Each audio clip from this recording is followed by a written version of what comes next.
Alors comme ça a été annoncé, cet après-midi, on va s'intéresser au sujet de la foi, démasquer les fake news concernant la foi. Vous savez, nous sommes dans une époque où le mot foi est un petit peu utilisé à toutes les sauces. Et il y a beaucoup sur le sujet de confusion. Pour certains, la foi, ça s'assimile à avoir sa religion, avoir sa croyance. Donc il y a beaucoup de confusion sur le sujet. D'ailleurs, dans les conversations et dans les médias, sur Internet, le mot foi est souvent assimilé à j'ai foi en ceci, j'ai foi en cela. Et on ne sait pas trop quelle est la signification, qu'est-ce que ça signifie. Alors bien sûr, après quand on dit j'ai la foi en Dieu, ça veut dire quoi ?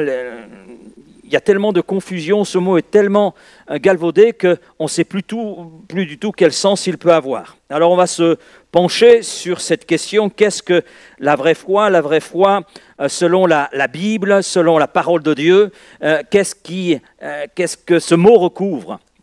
Et bien sûr, par rapport à la foi, il y a des fake news, des idées fausses, des déformations, des demi-vérités. Alors on va analyser cela et ça va nous permettre de comprendre ce qu'est la foi. Alors la première fake news, la foi, c'est croire sans preuve. C'est croire sans preuve. C'est une idée qui est là, reçue sur la foi. Je l'ai souvent entendue. Et c'est vrai que dans notre culture moderne, la foi est souvent présentée comme une croyance naïve. Je ne sais pas si vous avez eu cette remarque, mais moi, en tant que pasteur, quand je parle avec des gens, je dis j'ai foi en Dieu, j'ai confiance en Dieu. Et souvent, la réponse est oui, mais vous êtes naïf.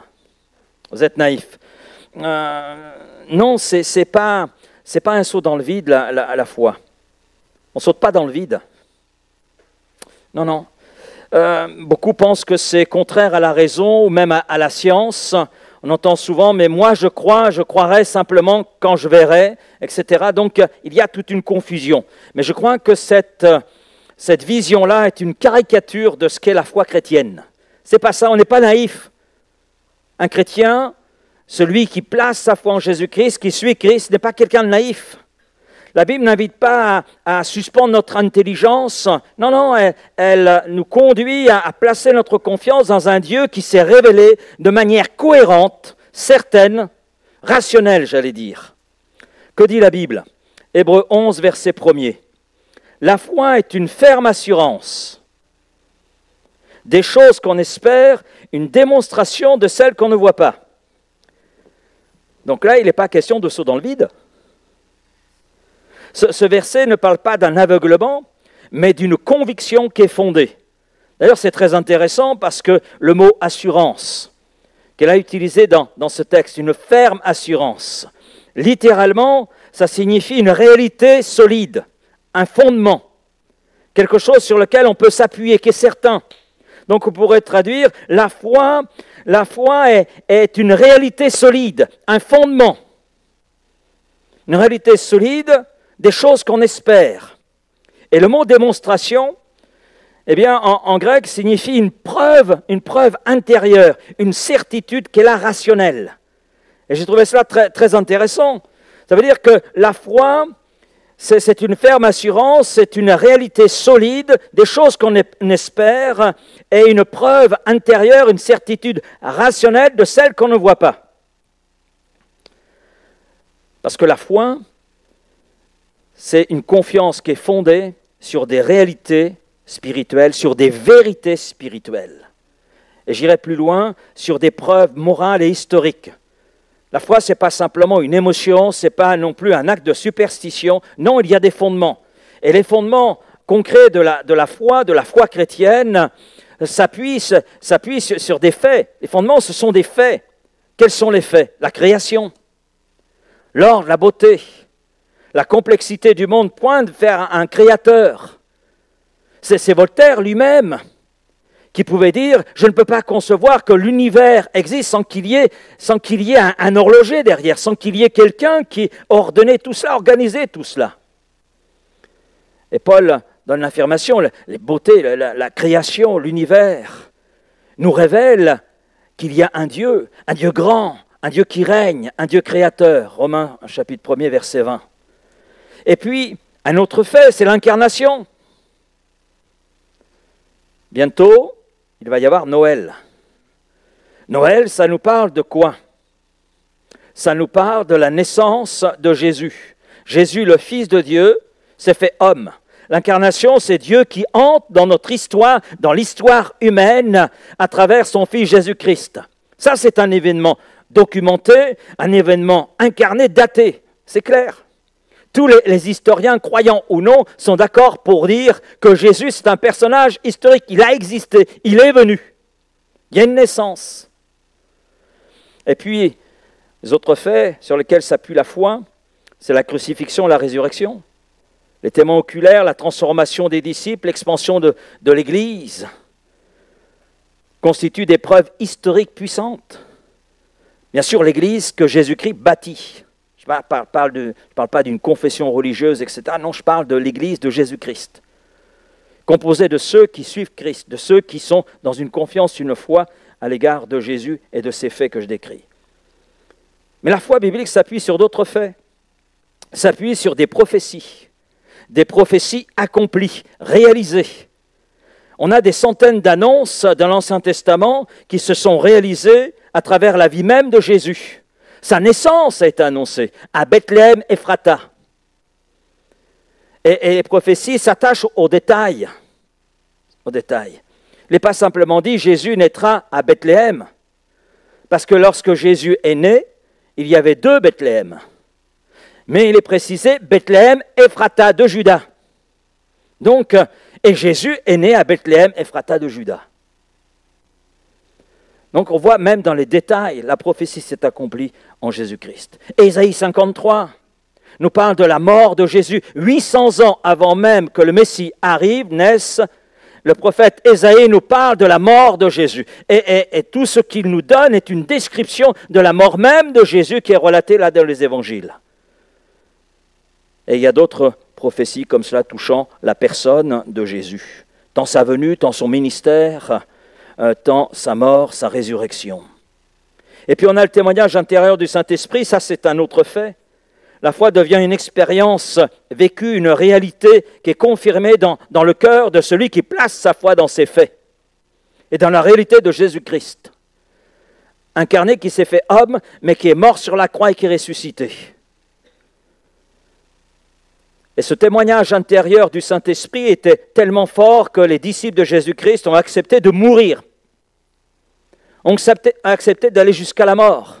Et nombre d'hommes, de femmes encore aujourd'hui dans le monde, parce qu'ils placent leur foi en Jésus-Christ, sont battus, sont persécutés, mais ils demeurent fermes parce qu'il y a ce témoignage intérieur du Saint-Esprit qui vient confirmer la confiance qu'ils ont placée dans la personne de Jésus-Christ. Et ça, c'est un fait.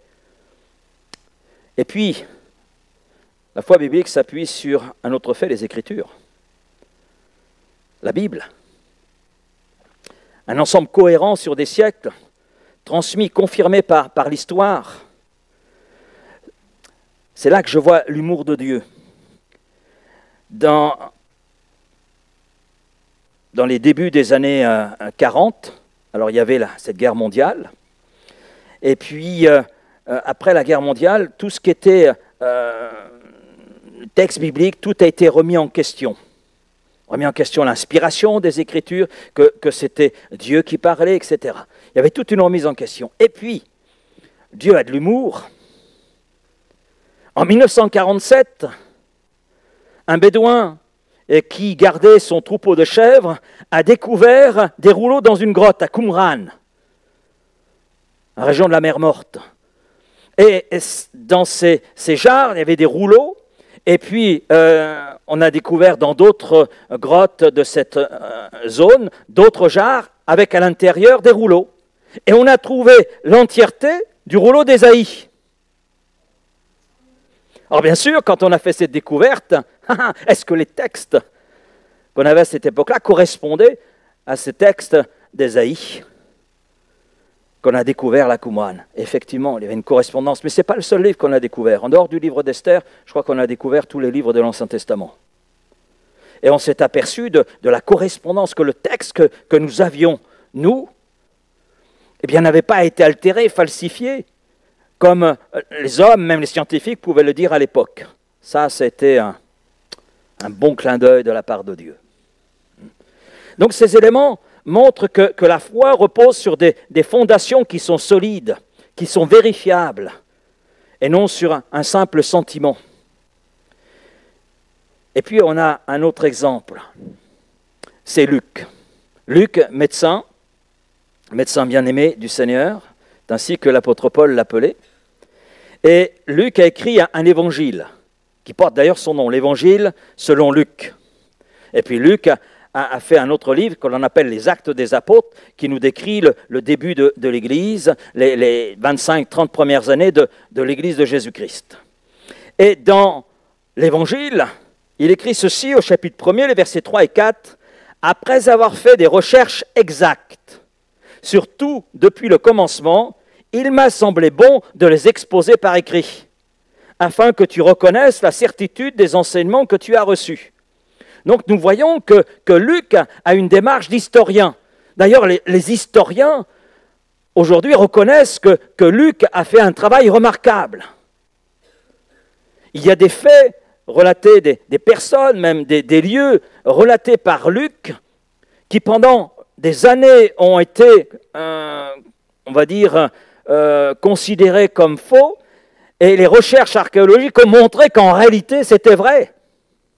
Que c'était vrai.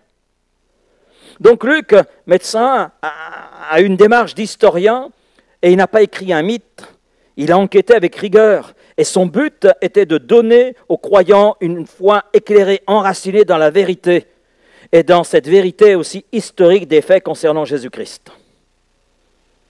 Sa démarche a été très intelligente, a été conduite par Dieu, ce qui montre que nous pouvons avoir confiance dans ce qui est écrit.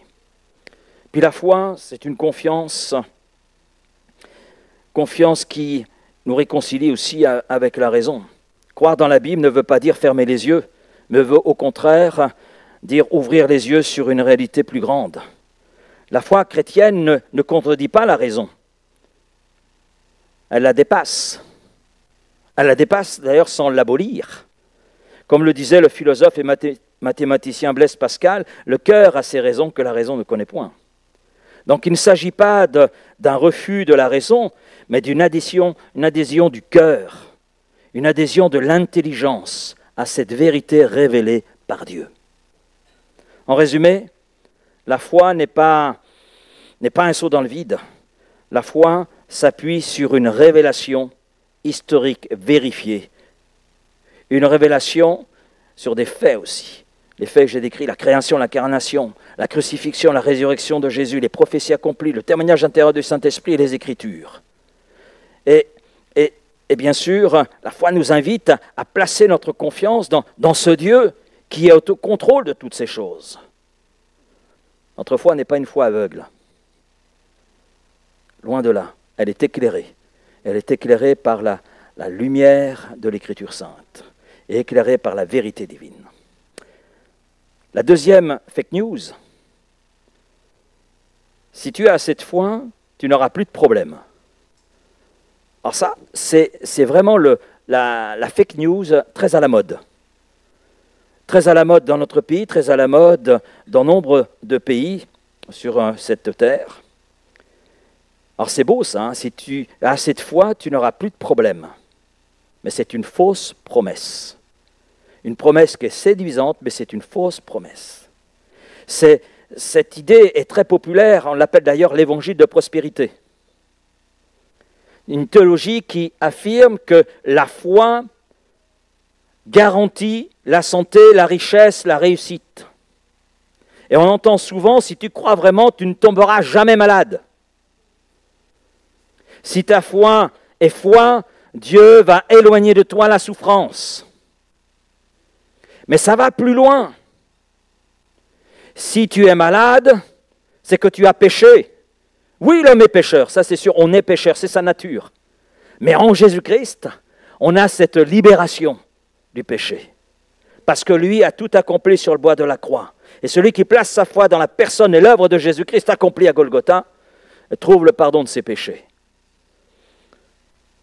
On peut être malade sans que le péché soit à l'origine. Tu as attrapé un coup de froid, tu as un bon rhume, ce n'est pas le péché. Non. Certains sont même allés jusqu'à dire, même écrire, que la dépression venait du diable. Bon, lui, il est content parce que plus on lui en met sur le dos, plus il est content. Mais c'est faux. C'est faux. C'est faux. C'est une vision qui déforme le message biblique. Elle réduit Dieu à un distributeur de bénédictions matérielles et transforme quelque part la foi en un outil de manipulation. Parce que c'est des foules entières qui sont manipulées. Des foules entières. Je me souviens d'un couple sincère, aimant le Seigneur, et ils servaient même le Seigneur, travaillaient ensemble depuis déjà plusieurs années, et puis ils m'ont fait part, témoignage d'un membre de leur famille qui est allé dans un pays voisin, assister à une réunion. Et là, la personne entend ce message, « Donnez tout ce que vous avez, et plus vous donnez, plus Dieu vous bénira. » Et elle a cru cela. Et elle a tout donné. Elle a tout donné. L'argent qu'elle possédait, même ses bijoux, elle a tout donné.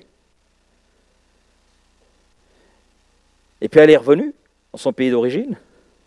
Elle en a parlé à sa famille. Et sa famille lui a dit, non, tu as été trompé, tu as été manipulé. Mais elle avait tout perdu. Tout perdu. Elle a cru dans un faux évangile. Elle a placé sa foi dans une mauvaise direction. Une mauvaise direction. Et heureusement que sa famille était là pour l'aider. Heureusement. Pour l'aider à pouvoir retrouver une vie qui soit convenable. Oui, c'est une vision qui déforme le message de l'Évangile. La Bible ne présente jamais la foi comme un moyen d'éviter les épreuves, les difficultés, la souffrance. Mais elle présente la foi comme étant une force qui nous permet de traverser les difficultés, qui nous permet de traverser les moments difficiles, et de traverser les moments difficiles, de traverser les difficultés avec confiance et avec espérance. D'ailleurs, que dit Jésus ? Jean 16, verset 33, « Vous aurez des tribulations dans le monde. » Le mot tribulation, on peut le traduire aussi par épreuve, difficulté. Donc vous aurez des difficultés dans le monde, mais prenez courage, j'ai vaincu le monde. Donc Jésus ne promet pas une vie sans difficulté, mais il annonce clairement que ceux qui placent leur confiance en lui vont connaître des moments difficiles au même titre que d'autres personnes dans cet univers. Mais il ajoute une promesse, j'ai vaincu le monde. Autrement dit, les problèmes ne vont pas disparaître, mais parce que vous avez confiance en moi, vous allez triompher de ces difficultés. Vous allez être vainqueur. Ma paix va vous accompagner, ma paix va vous aider. Il nous promet sa présence dans la tempête, dans les difficultés. Et on a Hébreux 11. On a lu juste un verset, mais vous pourrez lire l'ensemble du chapitre 11 de l'Épître aux Hébreux. Hébreux 11 montre deux réalités complémentaires. On voit témoignages de certains qui ont vécu et vu des miracles extraordinaires, des victoires sur des royaumes, des guérisons, des délivrances, des résurrections. C'est ce que dit l'auteur de cette lettre. Et puis, dans cette même lettre, dans ce même chapitre, on en voit d'autres avec la même foi,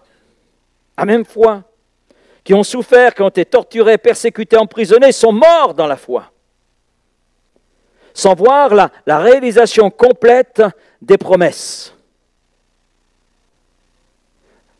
Mais ce n'est pas que leur foi a échoué, parce qu'ils ont souffert ou parce qu'ils sont morts. Au contraire, leur persévérance dans ces difficultés a révélé la profondeur et la pureté de leur confiance en Dieu. Parce que le chapitre se termine en nous montrant qu'ils ont hérité la gloire. Hérité la gloire. La vraie foi ne mesure pas la bénédiction avec facilité, mais avec la fidélité. Ce n'est pas la même chose. Et on a l'exemple même de Jésus. Jésus, le Fils parfait, Fils de Dieu, Fils unique, a connu la souffrance, il a connu le rejet, il a connu la croix, et il est notre modèle. Alors comment est-il possible de croire que la foi nous exempte de difficultés? Alors que Jésus, on ne peut pas remettre en doute la foi qui était la sienne. Parce que Jésus dit lui-même, je donne ma vie librement, volontairement. J'ai le pouvoir de la donner, j'ai le pouvoir de la reprendre. Mais la croix nous rappelle que la gloire passe par la souffrance et la victoire vient après le combat. Hébreux 5.8, il a appris, bien qu'il soit fils, l'obéissance par les choses qu'il a souffertes. Donc si Jésus est passé par là et a triomphé, c'est justement pour nous aider, alors que nous passons par là, à être vainqueurs. Mais nous sommes vainqueurs par la confiance que nous plaçons en lui, qui a été vainqueur avant nous. C'est lui qui nous donne la victoire. C'est lui le rémunérateur de la foi que l'on place en lui. La foi, c'est une ancre dans la tempête. La foi ne promet pas une mer calme, mais elle nous promet une ancre solide. Quand tout vacille, la foi s'attache à qui est Dieu, s'attache à la fidélité de Dieu. Elle dit, je ne comprends pas tout, mais je sais en qui j'ai cru. C'est cette foi qui a permis à Paul de chanter alors qu'il est en prison. C'est cette foi qui a permis à Job de bénir Dieu au cœur de la douleur. C'est cette foi qui a permis à Daniel d'être au milieu des lions et de voir la gueule des lions être là fermée. On comprend tout à fait que ce n'est pas Daniel qui a dit aux lions « ne me touchez pas ». Non, non, Dieu était avec lui. Dieu a vu la foi et répondu à la foi de Daniel. Ils n'ont pas été épargnés, mais ils n'ont pas été abandonnés. Dieu était avec eux. Et la foi authentique ne cherche pas d'abord le confort, elle cherche d'abord cette relation avec celui qui est l'auteur de la foi. Dieu ne promet pas une vie sans combat, mais sa présence constante dans le combat. Ce n'est pas la même chose. Et c'est là la plus grande des bénédictions. Ésaïe 41, verset 10, « Ne crains rien, car je suis avec toi. Ne promène pas des regards inquiets, parce que je suis ton Dieu. Je te fortifie, je viens à ton secours. Je te soutiens de ma droite triomphante. » Amen. La foi ne supprime pas les problèmes, mais la foi donne la force, la paix et la persévérance pour affronter les problèmes. Elle est une ancre stable dans les tempêtes de la vie. La foi ne garantit pas une vie sans épreuves, elle garantit la présence fidèle de Dieu au cœur des épreuves. Un troisième mensonge, troisième fake news. La foi, c'est un sentiment ou une expérience. C'est une confusion très répandue. Dans notre culture émotionnelle, on associe souvent la foi à un ressenti intérieur ou à une expérience mystique. Un jour, quelqu'un m'a dit « J'aimerais bien avoir la foi comme vous.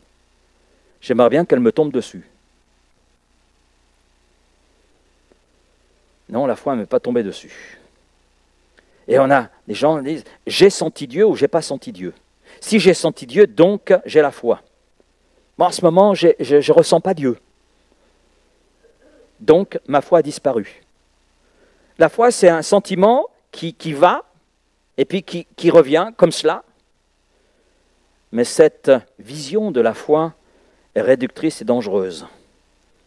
Parce qu'elle fait dépendre notre relation à Dieu en fonction de nos émotions, de ressentis. Mais nos émotions, le ressenti, ça va, ça vient, c'est très changeant. Très changeant. C'est pas ça la foi. La Bible nous enseigne que la foi n'est pas une émotion. La foi est une décision. Une décision de confiance et d'obéissance qu'elle a fondée sur les faits que j'ai cités, fondée sur la vérité de Dieu. Que nous dit la Bible ? 2 Corinthiens 5, 7. « Car nous marchons par la foi, non par la vue. » Et Paul oppose ici deux manières de vivre. Par la vue, selon ce que nous voyons, selon ce que nous ressentons, selon ce que nous comprenons. Et par la foi, selon ce que Dieu dit. Non pas selon ce que je ressens, mais selon ce que Dieu dit. Même quand nos sens, nos émotions disent le contraire. Et d'ailleurs, Nos pensées ne sont pas les pensées de Dieu. Quand nous sommes dans la difficulté, on a l'impression que Dieu nous a abandonnés. C'est le ressenti. Mais c'est faux. Quand je traverse la vallée de l'ombre de la mort, je sais que tu es avec moi.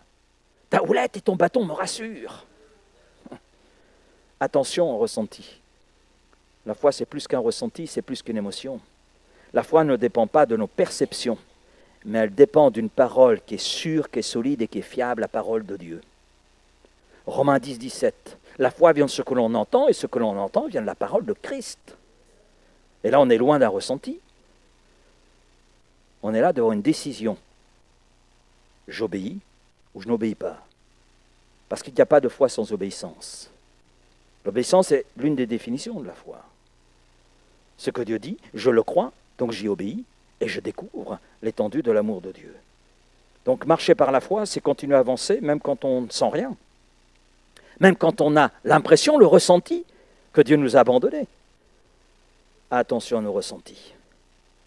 La foi dépasse les émotions. C'est vrai que les émotions, il faut le dire, c'est un cadeau de Dieu. Un cadeau de Dieu. Dieu éprouve des émotions. Dieu est amour.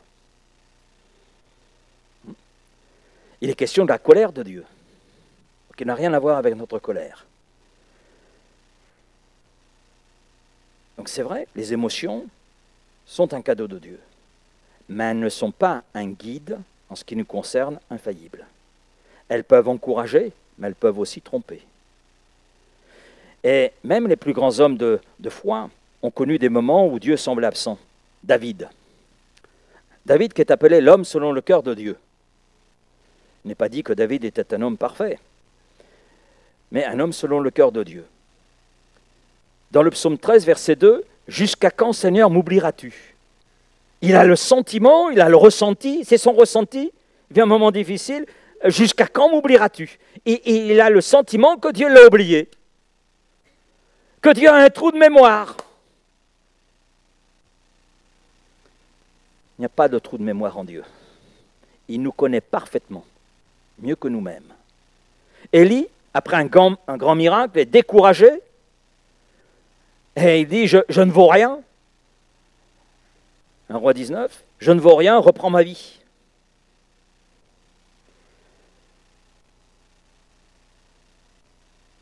Leur foi ne s'est pas arrêtée à leurs émotions. Heureusement. Elle a persisté malgré les émotions, et ça, c'est la marque d'une foi mature. Parce que Dieu s'est révélé à leur cœur.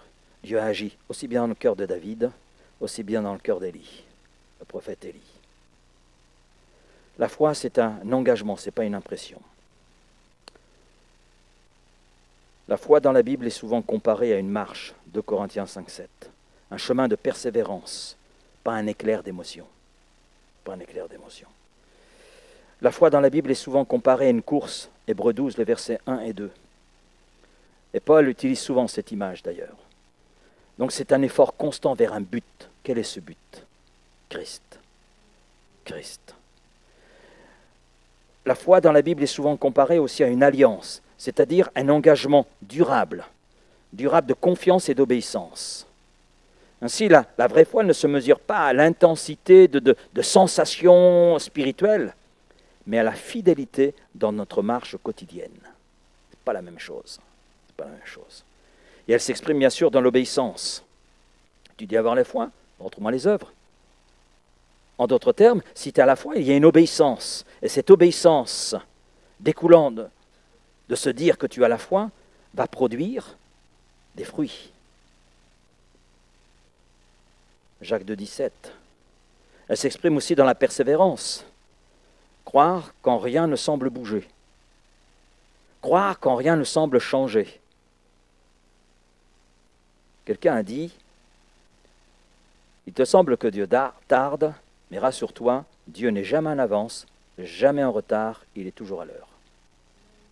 C'est que ce n'est pas le temps de Dieu, parce que Dieu a quelque chose de plus grand, certainement, que ce que tu demandes. Et l'apôtre Paul l'avait très bien compris, puisqu'il dira, Dieu fait au-delà de ce que nous pensons et imaginons. Amen. Et puis, la foi s'exprime aussi dans la fidélité. Rester attaché à Dieu, aussi bien dans la joie que dans la nuit, dans les moments difficiles. Une quatrième fake news. La foi, c'est privé. La foi, ça ne se partage pas. Ça, c'est une mentalité moderne dans notre société occidentale qui est marquée par le relativisme, la laïcité. On entend souvent « tu peux croire ce que tu veux, mais garde-le pour toi ». Je ne t'empêche pas de croire en qui tu veux, en quoi tu veux, mais c'est ton problème. Parce que la religion, c'est personnel. C'est personnel. Il ne faut pas l'imposer aux autres. Pas l'imposer aux autres. C'est comme la politique, quel que soit le parti auquel tu appartiens, c'est ton problème, ce n'est pas le mien. Tu n'as pas à le partager. C'est beaucoup la pensée dans notre pays. Mais cette idée, en fait, repose sur une confusion. Une confusion. Oui, la foi est personnelle. Ta foi n'est pas forcément ma foi. Mais ma foi, on peut peut-être s'entendre. Tout dépend de la source de notre foi. La foi, c'est personnel, parce que personne ne peut croire à ta place. Personne ne peut croire à ma place. Mais elle n'est jamais privée. Elle est faite pour être vécue. Elle est faite pour être partagée. Et d'ailleurs, la Bible montre que la foi chrétienne est par essence missionnaire, contagieuse. Elle se communique, elle se partage. C'est aussi un des éléments qui fait que l'on reconnaît s'il y a la foi ou pas la foi. Elle appelle à témoigner, elle appelle à aimer, elle appelle à partager une bonne nouvelle. Quand on a découvert la foi en Dieu, quand on a découvert ce qui découle de cette foi que l'on a en Dieu, la première chose qu'on a envie de faire, c'est le partager. Le faire connaître autour de nous.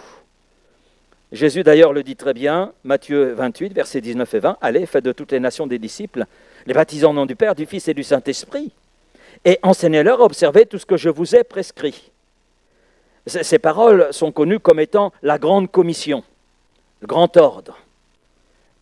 Et là, ça ne laisse aucun doute. La foi, ce n'est pas quelque chose que l'on garde au coin de notre cœur. Touche pas, jardin privé. Non, elle s'exporte. Elle s'exporte. Il n'y a pas de frais de douane. Jésus n'a pas dit « méditez tranquillement votre foi entre vous » ou toi tout seul dans ton coin. Non. Jésus dit « allez, allez, allez ».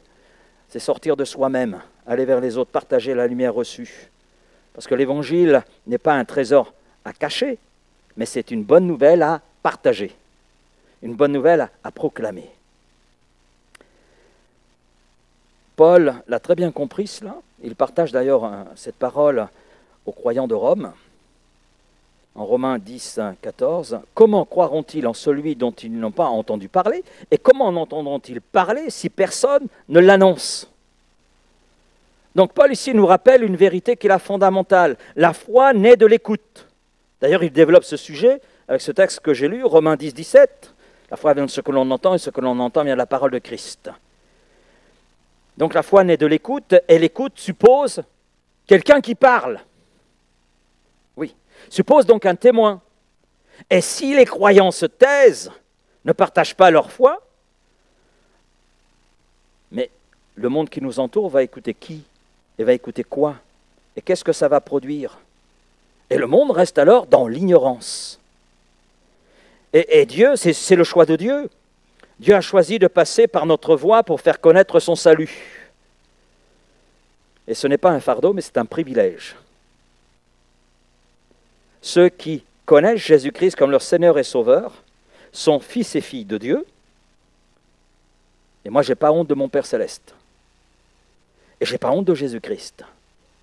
Et je n'ai pas honte de ce que je suis devenu en Jésus-Christ. Je suis citoyen du royaume des cieux. Amen. J'ai une espérance, celle de la vie éternelle. Et selon 2 Corinthiens 5, 20, je suis un ambassadeur. Vous savez ce qu'est un ambassadeur? Un représentant d'une autorité. Il est dans un pays qui n'est pas le sien, mais il représente un autre pays. Et nous ne sommes pas de ce monde. À partir du moment où nous appartenons à Christ, où nous avons placé notre foi en Christ, nous ne sommes plus de ce monde. Mais Père, dit Jésus, je ne te prie pas de les ôter de ce monde, mais de les préserver. Pourquoi? Pour que nous soyons ambassadeurs. ambassadeurs et donc partager la foi qui est la nôtre. Être la voix du royaume des cieux, quel privilège. C'est une responsabilité, mais qu'elle est belle. Partager sa foi ne se limite pas à témoigner, à prêcher dans la rue. C'est avant tout vivre l'Évangile. Vivre l'Évangile au quotidien, de manière cohérente, humble et aimante. Jésus le dit d'une certaine manière, mais il le dit bien. Matthieu chapitre 5, versets 14 et 15. Vous êtes la lumière du monde, la lumière pour ce monde. Et on n'allume pas une lampe pour la mettre sous un seau. Non. Donc notre foi devient visible. Visible dans nos paroles, parler avec grâce et vérité, parler de Jésus, parler de la confiance qu'est la nôtre dans la personne de Jésus, parler de ce que nous étions avant, ce que nous sommes en Christ et ce que ça conduit dans notre vie. C'est nos actions, servir, aimer, pardonner, encourager. C'est nos attitudes, manifester la paix, la joie, l'espérance qui viennent de Dieu. Et quelqu'un a dit, un témoignage authentique attire plus que 1000 discours. Mais c'est vrai qu'il y a ce piège du silence spirituel. Beaucoup de chrétiens, d'hommes et de femmes qui ont foi en Jésus-Christ, hésitent à partager, oui, leur foi. En hésitant, la peur, on se trouve toutes sortes d'excuses, la peur d'être jugé, la peur d'être ridiculisé, la peur d'être rejeté. Mais le silence spirituel est un piège que l'ennemi de nos âmes sait utiliser. Il éteint la lumière que Dieu a placée en nous. Et Jésus nous dit, Luc 9, verset 26, « Celui qui aura honte de moi devant les hommes, le Fils de l'homme aura honte de lui quand il viendra dans sa gloire. » Waouh! Donc partager sa foi, ça ne signifie pas s'imposer, mais proposer. C'est un acte d'amour, parce qu'annoncer la vérité qui a changé, qui a transformé notre vie, c'est désirer le salut des autres. Et est-ce qu'on peut se taire? Est-ce qu'on peut rester dans le silence? Est-ce qu'on peut rester muet? Non. La foi biblique, la foi selon Dieu, la foi véritable, elle est contagieuse. Quand on goûte à la grâce de Dieu, eh bien on veut naturellement la faire connaître. Comme les premiers disciples ont pu dire, acte 4, verset 20, « Nous ne pouvons pas ne pas parler de ce que nous avons vu et entendu, parce que cela a transformé leur vie. » Oui, cette vérité qu'est Christ a transformé leur vie. Cette vérité a fait d'eux des hommes nouveaux. Et le christianisme ne s'est pas répandu, le christianisme, j'allais dire biblique, ne s'est pas répandu par la contrainte, mais par des témoins passionnés, des témoins sincères. Et je dirais que chaque croyant véritable, chaque disciple de Jésus-Christ est appelé à devenir un canal. Un canal par lequel l'amour de Dieu atteint les autres. En résumé, la foi, ce n'est pas une affaire strictement privée. C'est vrai qu'elle est personnelle, mais elle est faite pour être vécue et faite pour être partagée. Et Dieu nous appelle à témoigner avec amour et courage. J'arrive à la conclusion. La vraie foi n'est ni aveugle, ni facile, ni émotionnelle, ni cachée. Et à travers ces fake news, nous découvrons finalement que la foi chrétienne est souvent mal comprise. Le monde a réduit la foi à une croyance irrationnelle, à une garantie de confort, ou à une simple émotion, une affaire privée. Non, tout ça, ce sont des mensonges. Des mensonges. Alors que Dieu, à travers sa parole écrite, révèle une toute autre réalité. La foi n'est pas croire sans preuve, mais c'est faire confiance à un Dieu qui s'est révélé dans l'histoire à travers son Fils Jésus-Christ et aussi à travers sa parole écrite, la Bible. Elle s'appuie cette fois sur des faits, comme nous l'avons vu, sur des promesses et sur l'action vivante et convaincante du Saint-Esprit. Parce que c'est le Saint-Esprit qui nous convainc de péché. Ce n'est pas un discours. Non. C'est le Saint-Esprit qui nous convainc de péché, qui agit dans notre cœur afin de produire en nous cette transformation. La foi ne supprime pas les problèmes, mais la foi nous donne la force de les traverser avec espérance. Elle n'éloigne pas de nous la souffrance, elle n'éloigne pas de nous les difficultés, mais elle transforme, parce que Dieu se tient à côté de nous dans nos tempêtes, dans nos difficultés. Oui. La foi ne dépend pas des émotions, elle dépend de la fidélité de Dieu. Et Dieu est fidèle. Elle demeure quand les sentiments s'effacent, quand les impressions sont là mais sont fausses et veulent nous conduire dans un mauvais sentier. Non, ce n'est pas un sentiment qui s'efface quand le ciel devient sombre. Non, elle repose sur la vérité. Dieu est là avec moi parce que j'ai confiance en lui et parce que c'est un Dieu fidèle. La foi n'est pas privée, elle est personnelle mais publique. Celui qui a rencontré Christ ne peut pas garder cette lumière pour lui tout seul. Il veut la partager. Et la foi se partage, se vit, se transmet. Ainsi, la vraie foi, la foi chrétienne, n'est pas naïve, n'est pas égoïste, n'est pas superficielle. Elle est une relation vivante avec Dieu, fondée sur cette vérité nourrie. Amen. Nourrie par la confiance et éprouvée dans les difficultés et rayonnante dans le témoignage. Un dernier slide. La foi, c'est ma conclusion, c'est marcher avec Dieu dans la lumière de sa parole, même quand tout semble obscur. C'est ça la foi. Et c'est du concret, c'est du vrai, c'est du solide. Parce que la foi nous permet d'hériter la gloire, comme cela est écrit dans l'Épître aux Hébreux, chapitre 11. Et je vous invite vraiment à lire l'ensemble de ce chapitre. La foi, c'est marcher avec Dieu dans la lumière de sa parole, même quand tout est obscur. Amen. On prie ensemble. Seigneur Père, nous sommes là devant ta parole. Nous sommes là devant ce qu'est la foi. Et Seigneur, je te prie que cette foi biblique, cette foi authentique, habite chacun des cœurs de ceux qui sont en ce lieu. Et Seigneur, cette foi commence par cette écoute de ta parole, et par une décision, et par une obéissance. Alors Père, je te prie que cette foi naisse dans chacun des cœurs ici présents, mais aussi dans le cœur de ceux qui peut-être nous écoutent et se posent la question de savoir ce qu'est la foi. Seigneur, des réponses ont été apportées, peut-être avec bien des imperfections. Mais Seigneur, chacun peut revenir à ce qui est écrit et peut vérifier, et peut rentrer dans cette démarche et découvrir que la foi, c'est une décision qui se fonde sur des faits, sur du solide, sur Jésus-Christ, sur ta parole, et qui conduit à une relation, à une intimité avec toi, qui nous permet de traverser les difficultés, de ne pas être seul malgré les impressions qui peuvent être les nôtres. Alors Seigneur, que cette foi puisse être celle de chacun cet après-midi, que ce soit en ce lieu ou de ceux qui nous écoutent. Père, merci, parce que c'est toi qui interviens, c'est toi qui convaincs, c'est toi qui agis en réponse à la proclamation de ta parole, c'est toi qui accomplis ton œuvre en chacun d'entre nous. Mais Seigneur, je te prie que nos cœurs soient ouverts, réceptifs, et que nous entrions dans cette foi véritable, cette foi authentique, cette foi biblique, et que tu honores. Merci Père. Amen. On reste là.